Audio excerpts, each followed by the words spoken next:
Hello વિદ્યાર્થી મિત્રો, MKSBN channel પર હું પંકજ કુમાર પગી આપ સૌનું હાર્દિક સ્વાગત કરું છું. તો લાસ્ટ ટાઈમ આપણે બધા ચેપ્ટર નંબર 1 ફિઝિક્સમાં ચેપ્ટર નંબર 1ની શરૂઆત કરી દીધી હતી અને MCQ માટે જે પણ સૂત્રો જરૂરી હતા એ સૂત્રોની પ્રેક્ટિસ પણ થોડી ઘણી કરી હતી કે સૂત્રમાં કઈ રાશિ શું કહેવા માગે છે, કયા સૂત્ર પરથી કયો MCQ આવી શકે છે, એનો SI એકમ, પારિમાણિક સૂત્ર, સંજ્ઞા વગેરે વિશે આપણે જોયું હતું. આજે એના સેકન્ડ પાર્ટની શરૂઆત કરીએ બેટા. પાર્ટ 2ની આજે શરૂઆત કરીએ ચેપ્ટર નંબર 1 MCQના. તો આજે સૌથી પહેલી જે રાશિ વિશે આપણે ચર્ચા કરવાની છે બેટા, એનું નામ છે વિદ્યુત ફ્લક્સ. એનું નામ છે બેટા વિદ્યુત ફ્લક્સ. સર કોને કહેવાય વિદ્યુત ફ્લક્સ? કે જરા ઉદાહરણ સાથે સમજાવો બેટા. કે ધારો કે મારી પાસે બેટા કોઈ એક ક્ષેત્રફળ ધરાવતી સપાટી છે. આ કોઈ સપાટી છે જેનું ક્ષેત્રફળ કેટલું છે બેટા? એ જેટલું છે. આ એક ક્ષેત્રફળ ધરાવતી સપાટીમાંથી પસાર થતી વિદ્યુત ક્ષેત્ર રેખાઓની સંખ્યાને શું કહેવામાં આવે છે બેટા? વિદ્યુત ફ્લક્સ કહેવામાં આવે છે. તો શોર્ટમાં જો વ્યાખ્યા લખવાનો પ્રયત્ન કરું બેટા, એકદમ સરળ, કે કોઈપણ સપાટીમાંથી પસાર થતી વિદ્યુત ક્ષેત્ર રેખાઓની સંખ્યાને વિદ્યુત ક્ષેત્ર રેખાઓની સંખ્યાને શું કહેવામાં આવે છે બેટા? વિદ્યુત ફ્લક્સ કહેવામાં આવે છે. સર વિદ્યુત ફ્લક્સને શાના વડે દર્શાવાય છે બેટા? તો કે ફાઈ વડે દર્શાવાય છે. સર આ તો એક વ્યાખ્યા થઈ કે કોઈપણ સપાટીમાંથી પસાર થતી વિદ્યુત ક્ષેત્ર રેખાઓની સંખ્યાને વિદ્યુત ફ્લક્સ કહેવામાં આવે છે, એને ફાઈ વડે દર્શાવવામાં આવે છે. પરંતુ બીજી રીતે પણ વ્યાખ્યા લખવામાં આવે છે બેટા કે વિદ્યુત ક્ષેત્ર એટલે કે E અને ક્ષેત્રફળ સદિશ એટલે કે A એના અદિશ ગુણાકારને વિદ્યુત ફ્લક્સ કહેવામાં આવે છે. જો સૂત્રની રીતે વ્યાખ્યા લખવી હોય તો પણ તમે લખી શકો છો કે વિદ્યુત ક્ષેત્ર E અને ક્ષેત્રફળ સદિશ A ના અદિશ ગુણાકારને શું કહેવામાં આવે છે બેટા? વિદ્યુત ફ્લક્સ કહેવામાં આવે છે. અને આપણે જાણીએ છીએ કે ડોટને અલગ કરીએ તો શું લખાય? Cos theta. હવે બેટા જો આ જે આપણને રાશિ મળી વિદ્યુત ફ્લક્સ એનો જો, અને હા બીજી એક વસ્તુ યાદ રાખજો બેટા કે વિદ્યુત ફ્લક્સ એ કેવી રાશિ છે બેટા? અદિશ રાશિ છે. કેવી રાશિ છે બેટા? અદિશ રાશિ છે, કારણ કે એનો ડોટ ગુણાકાર વડે દર્શાવવામાં આવે છે. હવે બેટા નવી રાશિ દાખલ થઈ છે તો એનો જરા એકમ જોઈ લઈએ કે સર એકમ શું થાય. હવે આપણે જાણીએ બેટા કે E એટલે વિદ્યુત ક્ષેત્ર. વિદ્યુત ક્ષેત્રનો એકમ શું થાય બેટા? ન્યૂટન પર કુલમ. અને એ એટલે ક્ષેત્રફળ. ક્ષેત્રફળનો એકમ થાય બેટા મીટર સ્ક્વેર. તો વિદ્યુત ફ્લક્સનો SI એકમ શું થાય બેટા? ફાઈ. ફાઈનો SI એકમ શું થાય બેટા? તો કે ન્યૂટન મીટર સ્ક્વેર પ્રતિ કુલમ. અને કદાચ એનું જો પારિમાણિક સૂત્ર લખવાનો પ્રયત્ન કરીએ બેટા કે એનું પારિમાણિક સૂત્ર શું થાય, તો સરસ ટ્રીક આપી છે. MLT એ યાદ રાખવાનું બેટા. ઓકે, મેં તમને કાલે પણ એટલે લાસ્ટ વિડીયોમાં પણ એ પારિમાણિક સૂત્રો વિશે ચર્ચા કરી હતી, જેમાં યાદ હશે તમને કે કે માટે આપણે 13-42 યાદ રાખ્યું હતું, ε0 -13-42 યાદ રાખ્યું હતું, બરાબર. ત્યારબાદ વિદ્યુત ક્ષેત્ર આવ્યું હતું જેના માટે આપણે 11-31 યાદ રાખ્યું હતું. તો ફાઈ માટે આપણે યાદ રાખીશું બેટા 13-31. શું યાદ રાખીશું બેટા? 13-31 યાદ રાખીશું. ઠીક છે બેટા. હવે ધ્યાન રાખવાનું છે બેટા કે અહીંયા જે થીટા છે એ થીટા શું છે બેટા? તો કે જે થીટા છે બેટા એ વિદ્યુત ક્ષેત્ર E અને A વચ્ચેનો ખૂણો છે. આ થીટા શું છે બેટા? E અને A વચ્ચેનો ખૂણો છે. શું છે બેટા?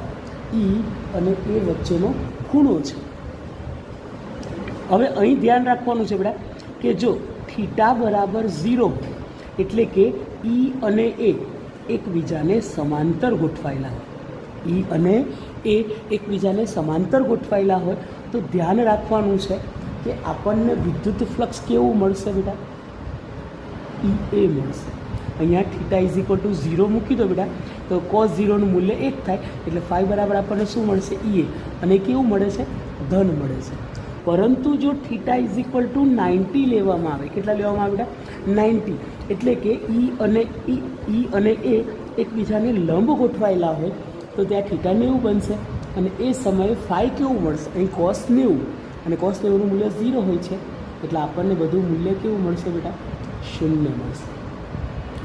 જો થીટા બરાબર 180 હોય એટલે કે E અને A એકબીજાની વિરુદ્ધ દિશામાં ગોઠવાયેલા હોય અથવા તો પ્રતિ સમાંતર ગોઠવાયેલા હોય તો એવા સમયે આપણને ફ્લક્સ કેવું મળશે બેટા? માઇનસ મળશે.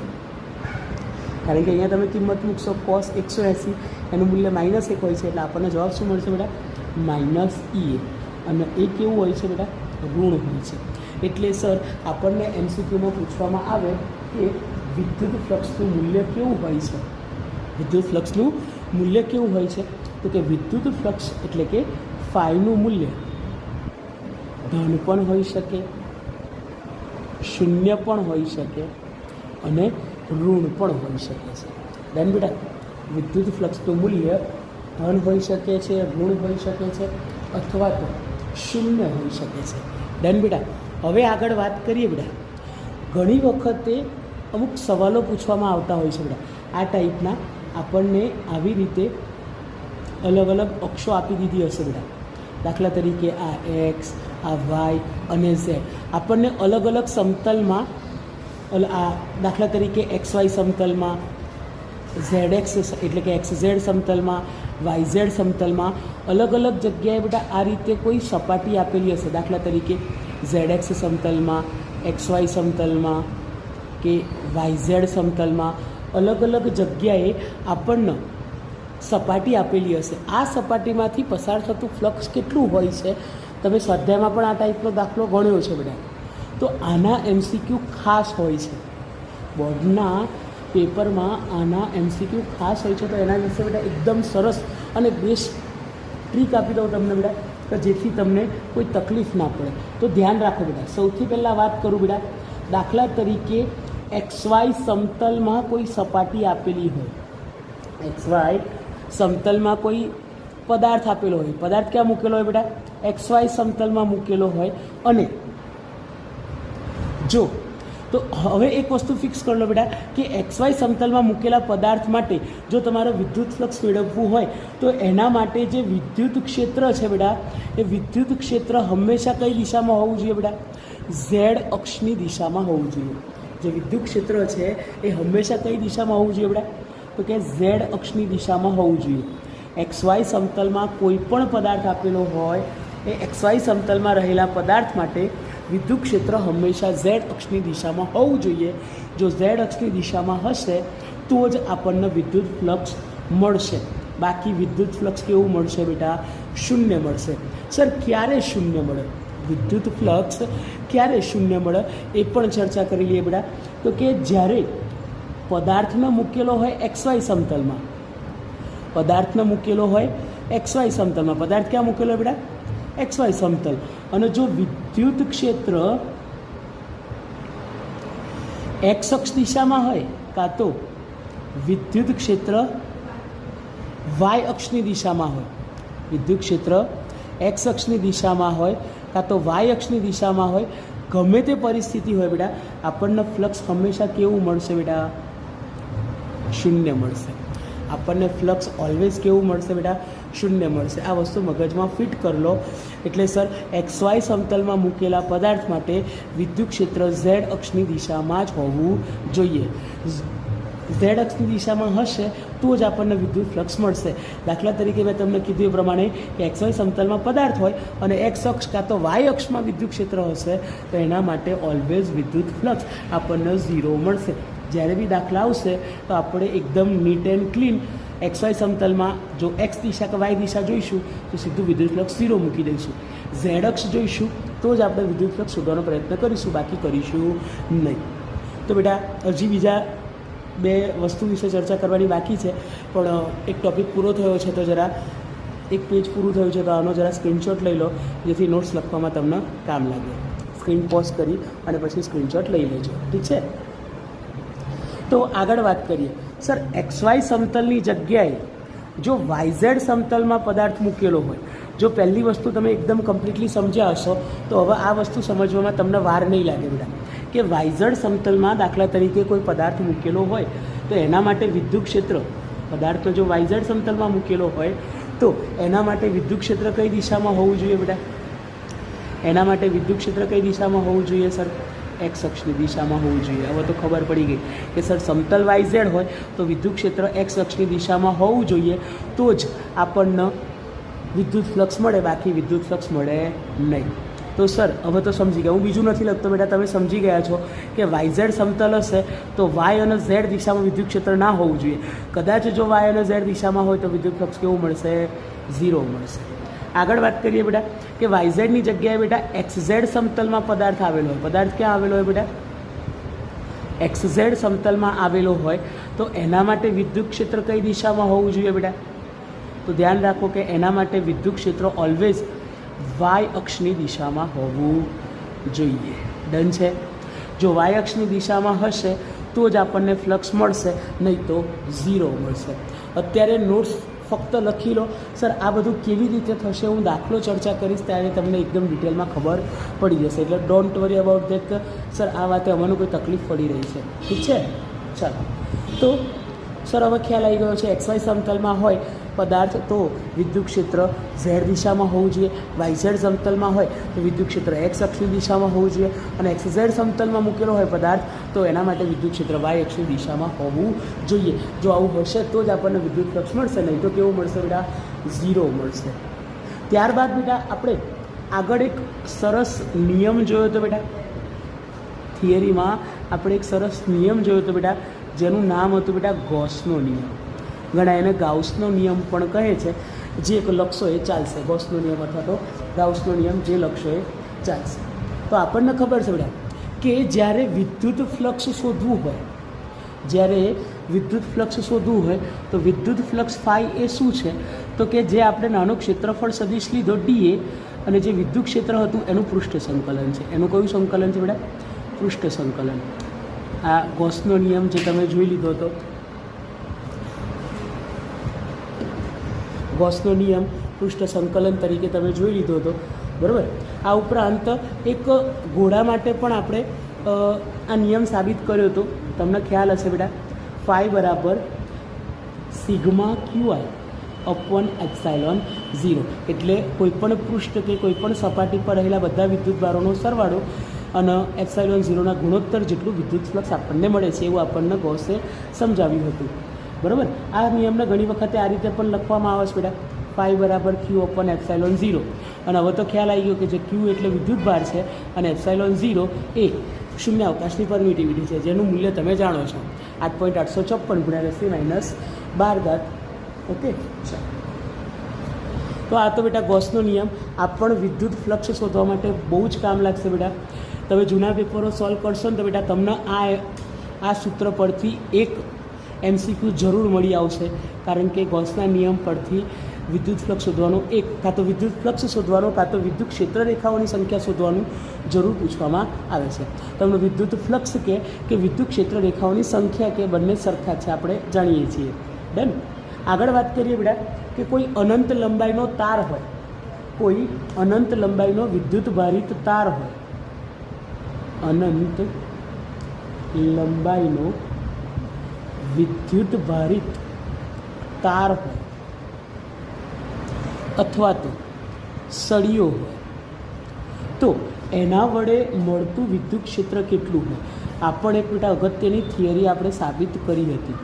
હવે આ જે થિયરી છે બેટા એ 3 માર્ક્સમાં અને 4 માર્ક્સમાં વારંવાર પૂછાતી હોય છે, બટ ઘણી વખતે એના પરથી MCQ પણ આવી જતા હોય છે, એટલે એના સૂત્રો પણ આપણે યાદ રાખીશું. એમાં વિદ્યુત ક્ષેત્રનું આપણું જે સૂત્ર મળ્યું હતું બેટા, એ સૂત્ર કંઈક આ રીતે હતું, E બરાબર lambda upon 2π epsilon 0 into R. જ્યાં કોઈ પણ વિદ્યુત પ્રવાહ ધારિત તાર હોય, દાખલા તરીકે આ કોઈ તાર છે મારી પાસે, ઓકે, આ તારથી R જેટલા અંતરે વિદ્યુત ક્ષેત્ર કેટલું હશે? અને ધ્યાન રાખવાનું છે બેટા, આ જે તાર હોય એ સમાન રીતે વિદ્યુત ભારિત હોવો જરૂરી છે. તો R જેટલા અંતરે વિદ્યુત ક્ષેત્ર શોધવા માટેનું આ સૂત્ર છે. આ સૂત્રને બીજી રીતે પણ લખી શકાય છે બેટા, E બરાબર 2k લેમ્બડા બાય R. અને આની સાબિતી બેટા હું ઓલરેડી થિયરીમાં આપી ચૂક્યો છું, એટલા માટે અત્યારે એને રિપીટ નથી કરતો. અત્યારે ફક્ત સૂત્રોની ચર્ચા કરી રહ્યા છીએ, કારણ કે કદાચ થિયરી સાબિત કરવા જઈશ તો મારા MCQનું કામ તો અધૂરું જ રહી જશે. એટલા માટે ફક્ત અત્યારે આપણે MCQ પર જ ધ્યાન કેન્દ્રિત કરીએ છીએ. અહીં બેટા એક નવી રાશિ દાખલ થઈ લેમ્બડા. આ લેમ્બડા શું છે બેટા? હું પાછળ ચર્ચા કરું જ છું. એમ તો આનો એક અલગથી MCQ માટે ટૉપિક આપણે ભણવાનો જ છે, પણ અત્યારે યાદ રાખો બેટા, અહીંયા લેમ્બડા એ શું છે? Q × L. જ્યાં લેમ્બડાને શું કહેવામાં આવે છે બેટા? રેખીય વિદ્યુતભાર ઘનતા કહેવામાં આવે છે. શું કહેવામાં આવે છે બેટા? રેખીય વિદ્યુતભાર ઘનતા કહેવામાં આવે છે.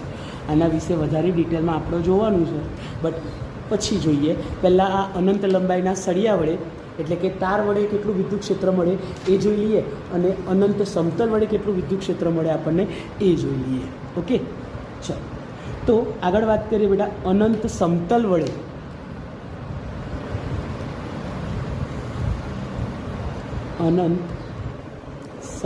વડે મળતું વિદ્યુત ક્ષેત્ર કેટલું? એના વડે મળતું વિદ્યુત ક્ષેત્ર કેટલું? તો બેટા એ પણ હું થિયરી સાબિત કરી ચૂક્યો છું, પણ અત્યારે ફક્ત સૂત્રો જોઈએ. E બરાબર σ/2ε0, જ્યાં સિગ્મા શું છે બેટા? તો સિગ્મા એટલે Q × A, જેને શું કહે છે બેટા? પૃષ્ઠ વિદ્યુતભાર ઘનતા કહે છે. એને શું કહે છે બેટા? પૃષ્ઠ વિદ્યુતભાર ઘનતા કહે છે. તો આ તો બેટા વિદ્યુત ફ્લક્સ અને વિદ્યુત ક્ષેત્ર, અલગ અલગ પદાર્થો માટે વિદ્યુત ફ્લક્સ અને વિદ્યુત ક્ષેત્ર કેવી રીતે મેળવી શકાય છે એનો એક નાનો અમથો વિડીયો. ઓકે, હવે આગળ જોઈએ બેટા. પણ એ પહેલાં જરા સ્ક્રીન પોઝ કરીને જે પણ મેં લખ્યું છે એનું નોટ્સ તરીકે એક સ્ક્રીનશોટ લઈ લો, સ્ક્રીન પોઝ કરીને, તો જેથી આપણે આગળ આ રેખીય વિદ્યુતભાર ઘનતા, પૃષ્ઠ વિદ્યુતભાર ઘનતા અને કદ વિદ્યુતભાર ઘનતા એની થિયરી પણ પૂછાઈ શકે છે અને MCQ પણ પૂછાઈ શકે. તો જરા આગળ પણ એની ચર્ચા કરી લઈએ. ઓકે,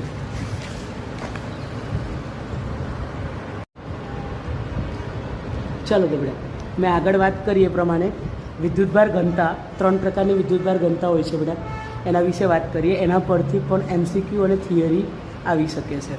તો સૌથી પહેલાં આપણે એક કોઠો જ બનાવી દઈએ બેટા, કોઠા ટાઈપ, કે જેથી કોઠો તૈયાર હોય તો એના પરથી ગમે તે MCQ આવે એ આપણે ક્લિયરલી સમજી શકીએ. કોઈ પણ રાશિ હોય, એનું એકમ અને એનું માફ કરજો, પાસું, પારિમાણિક સૂત્ર યાદ રાખવાનો પ્રયત્ન કરીએ. સૌથી પહેલાં જોઈએ બેટા રેખીય વિદ્યુતભાર ઘનતા. સૌથી પહેલાં જોઈએ બેટા રેખીય વિદ્યુતભાર ઘનતા, જેને લેમ્બડા વડે દર્શાવવામાં આવે છે. શાના વડે દર્શાવાય છે બેટા?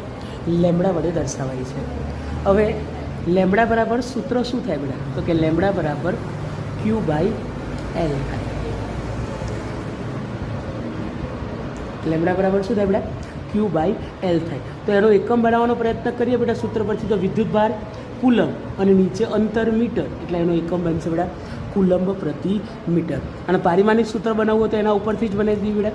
વિદ્યુતભારનું થાય A1 T1 અને અંતરનું થાય L1, એટલે કે L-1, એટલે કે L-1 T1 A1. તમે આગળ પાછળ લખશો તો પણ ચાલશે. ત્યારબાદ છે બેટા પૃષ્ઠ વિદ્યુતભાર ઘનતા. પૃષ્ઠ વિદ્યુતભાર ઘનતા, જેને બેટા સિગ્મા વડે દર્શાવવામાં આવે છે. શાના વડે? સિગ્મા વડે દર્શાવવામાં આવે છે, જેનું સૂત્ર સિગ્મા બરાબર Q/A. આનો એકમ બનાવવાનો પ્રયત્ન કરીએ તો વિદ્યુતભાર એટલે કે કુલંબમાં મપાય, એટલે કુલંબ લખી દો, અને ક્ષેત્રફળનો એકમ થાય મીટર સ્ક્વેર, એટલે કુલંબ પર મીટર સ્ક્વેર. પારિમાણિક સૂત્ર લખવાનો પ્રયત્ન કરીએ તો પહેલાંમાં L-1 હતું, તો અહીંયા આવશે L-2. બાકી તો હતું એમનું એમ T1 A1 T1 લખશો તો પણ ચાલશે, એમાં કંઈ ફરક નહીં પડે. અને ત્રીજું છે બેટા કદ વિદ્યુતભાર ઘનતા. કદ વિદ્યુતભાર ઘનતા, જેને રો વડે દર્શાવવામાં આવે છે, અને રોનું સૂત્ર શું થાય? તો કે Q/V, જેનો એકમ થાય બેટા વિદ્યુતભાર કુલંબ, અને નીચે કદ છે, કદનો એકમ થાય મીટર ઘન. અને એ જ રીતે પારિમાણિક સૂત્ર એનું બનાવવું હોય બેટા તો કે L-3 T1 A1. તો એક કોષ્ટક સ્વરૂપે તમે સરળતાથી એને યાદ રાખી શકો કે રેખીય વિદ્યુતભાર ઘનતા, પૃષ્ઠ વિદ્યુતભાર ઘનતા અને કદ વિદ્યુતભાર ઘનતા, એનું તમે પારિમાણિક સૂત્ર, SI એકમ બધું એકસાથે યાદ રાખી શકો છો. અને આના પરથી એક MCQ તો જરૂર હોય છે. કાં તો એના પરથી થિયરી પણ આવી શકે છે, એટલે ગમે તે આવે, પણ એના ઉપર આટલું લખીને આવો ને તો પણ તમને બેટા એકદમ સરસ રીતે કદાચ 2 માર્ક્સમાં થિયરી કે 3 માર્ક્સમાં થિયરી પૂછાઈ હોય, 3 માર્ક્સમાં તો ઇમ્પોસિબલ, બટ 2 માર્ક્સમાં થિયરી પૂછાવી હોય તો આટલું લખીને આવો તો પણ તમને માર્ક્સ મળી જાય. ઠીક છે? ઓકે, તો યાદ રાખજો બેટા કે રેખીય વિદ્યુતભાર ઘનતા એટલે કે લેમ્બડા બરાબર Q/L, SI એકમ થશે એનો કુલમ્બ પર મીટર, અને પારિમાણિક સૂત્ર L-1 T1 A1. પૃષ્ઠ વિદ્યુતભાર ઘનતા જેને સિગ્મા વડે દર્શાવવામાં આવે છે, જેનું સૂત્ર છે સિગ્મા બરાબર Q/A, એનો SI એકમ થશે બેટા કુલમ્બ પર મીટર સ્ક્વેર, અને પારિમાણિક સૂત્ર થશે L-2 T1 A1. કદ વિદ્યુતભાર ઘનતા એને રો વડે દર્શાવવામાં આવે અને એનો SI એકમ છે કુલમ્બ પર મીટર ઘન, અને એનું પારિમાણિક સૂત્ર થશે L-3 T1 A1. ઓકે, ચલો આગળ વાત કરીએ એક પોલા ગોળા માટે. સર, આ પોલા ગોળાના પ્રશ્નો ઘણી વખતે પૂછાતા હોય છે, અને એ પણ ખાસ કરીને MCQમાં. સૌથી લાસ્ટ થિયરી છે આપણા ચેપ્ટરની અંદર કે એક ગોળાની અંદર અને બહાર આવેલા બિંદુ માટે વિદ્યુત ક્ષેત્ર કેટલું હોય. હવે એક વસ્તુ ધ્યાન રાખો બેટા, હું સીધો ગોળો બતાવી દઉં એટલે તમને એકદમ આઈડિયા આવી જાય કે દાખલા તરીકે આ કોઈ ગોળો છે. હવે ગોળા પરનો કોઈ પણ વિદ્યુતભાર હોય, ધન વિદ્યુતભાર હોય બેટા કે ઋણ વિદ્યુતભાર હોય, એ હંમેશા સપાટી પર જ હોય. એ હંમેશા ક્યાં હોય બેટા? સપાટી પર જ આવેલો હોય છે. હવે દાખલા તરીકે આ ગોળાની અંદર આવેલા બિંદુ માટે અને બહાર આવેલા બિંદુ માટે વિદ્યુત ક્ષેત્ર અને વિદ્યુત ફ્લક્સ કેટલું થાય એ આપણે શોધવાનો પ્રયત્ન કરીએ. દાખલા તરીકે બેટા અંદર કોઈ બિંદુ આવેલું છે, અંદર કોઈ બિંદુ P આવેલું છે, તો આ અંદર આવેલા બિંદુ માટે વિદ્યુત ક્ષેત્ર કેટલું હશે? તો વિદ્યુત ક્ષેત્ર ઓલવેઝ શું હશે બેટા? 0 હશે. વિદ્યુત ક્ષેત્ર હંમેશા કેવું હશે બેટા? 0 હશે, કારણ કે અંદર કોઈ વિદ્યુતભાર હાજર નથી. વિદ્યુતભારની આસપાસના વિસ્તારમાં વિદ્યુત ક્ષેત્ર એટલે કે સર આ વિસ્તારમાં વિદ્યુત ક્ષેત્ર ઉત્પન્ન થાય, એની અંદરના વિસ્તારમાં કોઈ વિદ્યુત ક્ષેત્ર ઉત્પન્ન થાય નહીં. એટલે વિદ્યુત ક્ષેત્ર આપણને અંદર ગોળાની અંદર આપણને વિદ્યુત ક્ષેત્ર કેવું મળશે બેટા? 0 મળશે. એની જગ્યાએ જો વિદ્યુત ફ્લક્સ હોય તો પણ આપણને કેવું મળશે બેટા? 0 મળશે, કારણ કે ફ્લક્સ ફાઈ બરાબર E ડોટ એ E0 છે, તો ઓલરેડી ફાઈ પર આપણને કેવું મળવાનું છે બેટા? 0 જ મળવાનું છે. ડન. હવે દાખલા તરીકે બેટા ગોળાની બહાર કોઈ બિંદુ આવેલું હોય, દાખલા તરીકે આ જગ્યાએ, તો અહીંયા તો સ્વાભાવિક વસ્તુ છે બેટા કે જે E છે, હવે અહીંયાથી દાખલા તરીકે R જેટલા અંતરે વિદ્યુત ક્ષેત્ર કેટલું મળે એનું તો આપણે સૂત્ર સાબિત કરી ચૂક્યા બેટા. કેટલું? તો કે E બરાબર KQ/R². આ બહાર આવેલા બિંદુ માટે. કયા બિંદુ માટે બેટા? બહાર આવેલા બિંદુ માટે, ગોળાની બહાર. તો હવે મગજમાં ફિટ રાખો બેટા કે વિદ્યુત ક્ષેત્ર તો મળે જ છે, એટલે કે 0 નથી. એટલે ગોળાની બહાર આવેલા બિંદુ માટે વિદ્યુત ક્ષેત્ર 0 ન હોય, અને વિદ્યુત ક્ષેત્ર 0 ન હોય તો એનું વિદ્યુત ફ્લક્સ પણ ક્યારેય 0 હોય નહીં. તો આ હતું બેટા પોલા ગોળા માટે ગોળાની અંદર અને ગોળાની બહાર વિદ્યુત ક્ષેત્ર અને વિદ્યુત ફ્લક્સનું મૂલ્ય કેટલું થશે એનું સૂત્ર. ઠીક છે બેટા? તો હવે આગળનું બીજો એક ટૉપિક બેટા જે વારંવાર પૂછાય છે, અને હું તો કહું એ પ્રશ્ન પૂછાય એટલે મગજમાંથી સીધો જવાબ જ આપી દેવાનો, એવી રીતના એક સરસ નોટ્સ બનાવી લઈએ. પરંતુ આનો જો કદાચ તમારે સ્ક્રીનશોટ લેવો હોય તો સ્ક્રીન પોઝ કરીને સ્ક્રીનશોટ લઈ લો છો, કે જેથી તમારે નોટ્સ બનાવવી હોય તો કામ લાગે. ઠીક છે બેટા? હું જે બોલતો હોઉં છું એ શબ્દો તમારે એડ કરવો હોય તો પણ તમે નોટ્સમાં એડ કરી છે. ઓકે, ચાલો તો આગળ વધીએ. આગળ વાત કરીએ બેટા સમઘનમાં કેટલું ફ્લક્સ ઉત્પન્ન થાય. કોઈ સમઘનમાં, અસમઘન વિશે તો બધાને ખ્યાલ જ છે બેટા. તો સમઘનમાં ઉત્પન્ન થતું ફ્લક્સ, કોઈ સમઘન હોય તો એ સમઘનમાં કેટલું ફ્લક્સ ઉત્પન્ન થશે એના વિશે જોઈએ.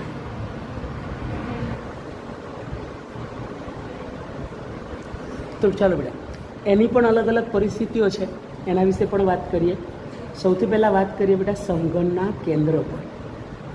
સમઘનના કેન્દ્ર પર વિદ્યુત ફ્લક્સ કેટલું ઉત્પન્ન થાય એના વિશે વાત કરીએ.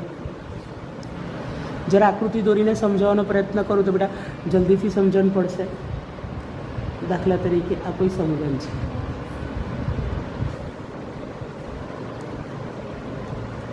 આ કોઈ સમઘન છે. આ સમઘનના કેન્દ્ર પર બિલકુલ મિડલમાં, હા બેટા સમઘનની બિલકુલ વચ્ચોવચ્ચ કેન્દ્રમાં કોઈ વિદ્યુતભાર મૂકેલો હોય, કેટલો? ક્યુ જેટલો.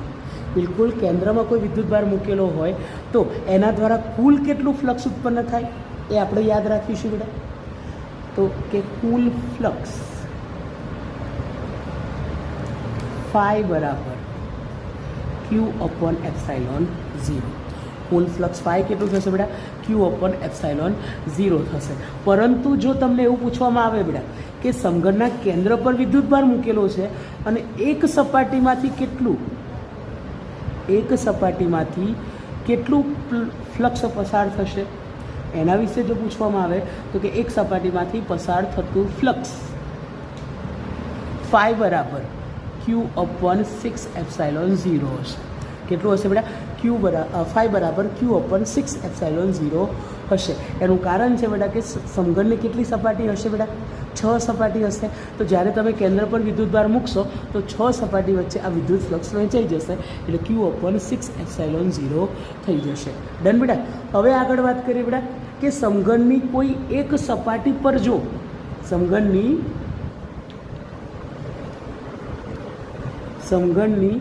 કોઈ એક સપાટી પર વિદ્યુતભાર મૂકેલો હોય તો શું થાય? સમઘનની કોઈ એક સપાટી પર વિદ્યુતભાર મૂકેલો હોય તો એ શું થાય? એક સમઘન દોરી દઈએ બેટા. કોઈ સમઘન દોરી દઈએ.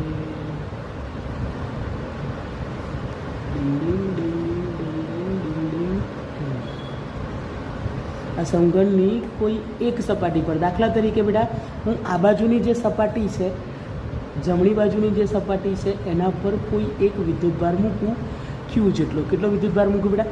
ક્યુ જેટલો. જો એ સમઘનની સપાટી કોઈ એક સપાટી પર ક્યુ જેટલો વિદ્યુતભાર મૂકવામાં આવે તો કુલ ફ્લક્સ કેટલું થશે બેટા?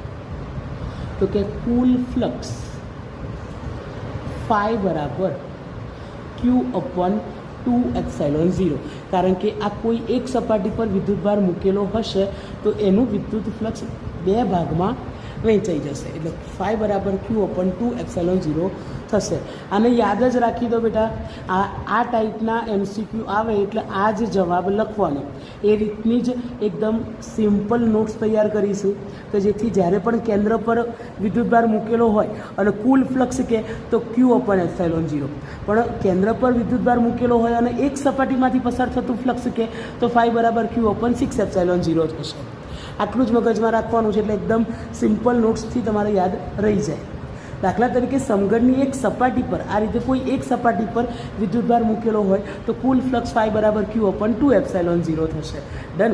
પરંતુ સર જ્યારે સમઘનની એક સપાટી પર વિદ્યુતભાર મૂકેલો હોય પરંતુ એવી તો 6 સપાટી હોય, એવી તો સમઘનની 6 સપાટી હોય તો કોઈ પણ એક સપાટીમાંથી કુલ ફ્લક્સ તો ખબર પડી ગઈ કે સર ફાઈ બરાબર ક્યુ અપોન 2 એપ્સાઇલોન 0 થશે. પરંતુ એક સપાટીમાંથી પસાર થતું ફ્લક્સ કેટલું હશે? એક સપાટીમાંથી પસાર થતું ફ્લક્સ ફાઈ બરાબર કેટલું હશે? તો કે એ હશે ફાઈ બરાબર ક્યુ અપોન 2 એપ્સાઇલોન 0. કારણ કે એ સપાટીઓ વચ્ચે એમાંથી ટોટલ 12 ધાર હોય, એમાંથી 2 ધાર તો કેન્સલ જ થઈ જવાની છે, એનું વિદ્યુત ફ્લક્સ આપણને મળવાનું નથી. એટલે ફાઈ બરાબર ક્યુ અપોન 10 એપ્સાઇલોન 0. આ ક્યારે?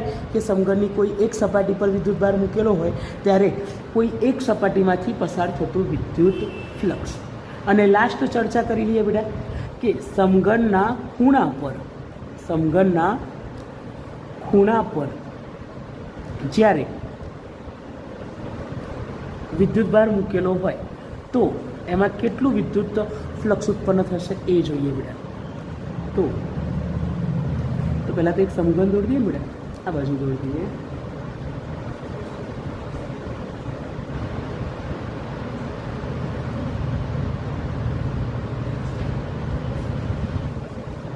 દાખલા તરીકે સમઘનના આ ખૂણા પર વિદ્યુતભાર મૂકેલો છે બેટા. સમઘનના આ એક ખૂણા પર, એમ તો 8 ખૂણા હોય પરંતુ કોઈ એક ખૂણા પર જો ક્યુ જેટલો વિદ્યુતભાર મૂકેલો હોય તો એના દ્વારા ઉત્પન્ન થતું ફ્લક્સ ફાઈ કેટલું હશે બેટા? 8 ખૂણા હોય એટલે ફાઈ બરાબર ક્યુ અપોન 8 એપ્સાઇલોન 0. ફાઈ બરાબર Q/8 એપ્સિલોન 0 થશે. પરંતુ જ્યારે સમઘનના કોઈ એક ખૂણા પર Q જેટલો વિદ્યુતભાર મૂકેલો હોય અને તમને એવું પૂછવામાં આવે બેટા કે એક સપાટીમાંથી પસાર થતું ફ્લક્સ કેટલું હશે, તો કોઈ એક સપાટીમાંથી પસાર થતું ફ્લક્સ ફાઈ બરાબર Q/24 એપ્સિલોન 0 હશે. એકદમ નીટ એન્ડ ક્લીન મેં લખ્યું છે બેટા. આટલા MCQ તો આવતા જ હોય છે એટલે એનો જવાબ આપણે ડાયરેક્ટલી લખી શકીએ છીએ. ઓકે, તો બેટા સમઘનના કેન્દ્ર પર જો વિદ્યુતભાર મૂકેલો હોય તો કુલ ફ્લક્સ કેટલું મળશે Q/એપ્સિલોન 0. પણ સમઘનના કેન્દ્ર પર વિદ્યુતભાર મૂકેલો હોય અને આપણને એવો સવાલ કરે કે કોઈ એક સપાટીમાંથી પસાર થતું ફ્લક્સ કેટલું હશે, તો ફાઈ બરાબર Q/6 એપ્સિલોન 0 જેટલું હશે.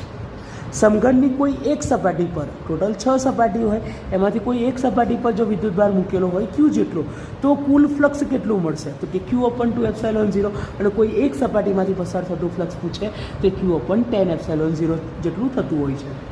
સમઘનના ખૂણા પર કોઈ વિદ્યુતભાર મૂકેલો હોય તો એના માટે વિદ્યુત ફ્લક્સ કેટલું થશે બેટા, તો કે ફાઈ બરાબર Q/8 એપ્સિલોન 0 થશે. પરંતુ કોઈ એક સપાટીમાંથી પસાર થતું ફ્લક્સ કે તો ફાઈ બરાબર Q/24 એપ્સિલોન 0 જેટલું થશે. ડન બેટા. તો સ્ક્રીન પોઝ કરીને સ્ક્રીનશોટ લેવો હોય તો લઈ લેજો બેટા, કારણ કે ચેપ્ટર 1માં જેટલા પણ જરૂરી MCQ માટે જરૂરી જેટલા પણ સૂત્રો અને જેટલી પણ માહિતી હતી, જેટલી પણ નોટ્સ લખવા જેવી હતી એ બધી હું તમને સમજાવી ચૂક્યો છું. નેક્સ્ટ વિડીયોથી આપણે ફિઝિક્સ ચેપ્ટર નંબર 1ના MCQની પ્રેક્ટિસની શરૂઆત કરવાના છીએ. પણ એ પહેલાં કદાચ જો તમે વિડીયોને લગાતાર ફોલો કરતા આવતા હો તો એક લિસ્ટ જરૂર બનાવી લેજો કે સરે જે સૂત્રો બનાવે છે, જે નોટ્સ લખાઈ છે એ બધી જ અમે એક સરસ નોટ્સ બનાવી લઈએ કે જેથી જ્યારે MCQ સર ચલાવે ત્યારે આ પ્રમાણે કે આ ટૉપિકમાં આ સૂત્ર લખેલું છે, આ માહિતી લખેલી છે, તો તમને એ સમજવામાં તકલીફ ના પડે. કારણ કે અમુક પ્રશ્નો થિયરી પરથી આવતા હોય છે જે હું ડાયરેક્ટ કહેતો હોય તો આપણને ખબર હોવી જરૂરી છે કે હા સરે આ થિયરીમાંથી આપણને આ વસ્તુ કીધેલી છે. ડન.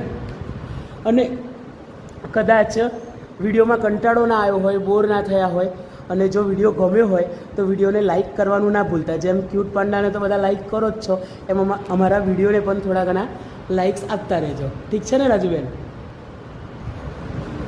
અને એવું લાગ્યું હોય કે વિડીયો ઇન્ફોર્મેટિવ હતો, મને કામ લાગ્યો, ઘણું શીખવા મળ્યું આ વિડીયો પરથી અને આ વસ્તુ મારા બીજા સાથે પણ શેર કરવી જોઈએ, તો વિડીયોને શેર કરવાનું ના ભૂલતા. પોતાના ફ્રેન્ડ્સ અને રિલેટિવ સાથે વિડીયોને જરૂર શેર કરજો કે જેથી તમારી સાથે સાથે બીજા મિત્રો અને બીજા રિલેટિવ્સને પણ આ કામ લાગે. ઓકે. અને કદાચ એવું લાગ્યું હોય કે સર ભણાવવામાં કંઈ તકલીફ છે, સર તમે આ સમજાવ્યું એ ખબર ના પડી, અમને આ ટૉપિક વધારે તકલીફ પડે છે તો આની થિયરી તમે કવર કરો, એવું કંઈ પણ લાગે તો તમે મને કોમેન્ટમાં જણાવી શકો છો. બિંદાસ કોઈ પણ ફરિયાદ હોય, કોઈ પણ ડાઉટ હોય, બિંદાસ કોમેન્ટ કરી દેજો. દરેક કોમેન્ટનો રિપ્લાય હું આપતો રહીશ અને મને ઠીક લાગશે તો જરૂર લાઈક પણ હું આપતો રહીશ. ઠીક છે? અને હજી એવી ઈચ્છા છે કે સર આવનારા તમારા બધા જ વિડીયોની માહિતી અમને મળતી રહે.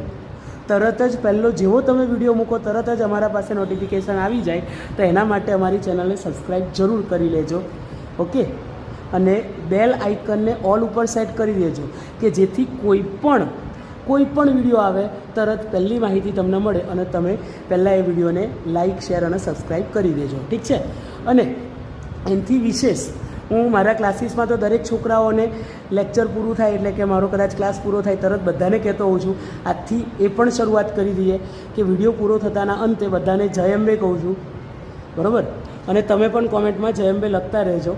ઓકે, ચાલો બધાને જય અંબે.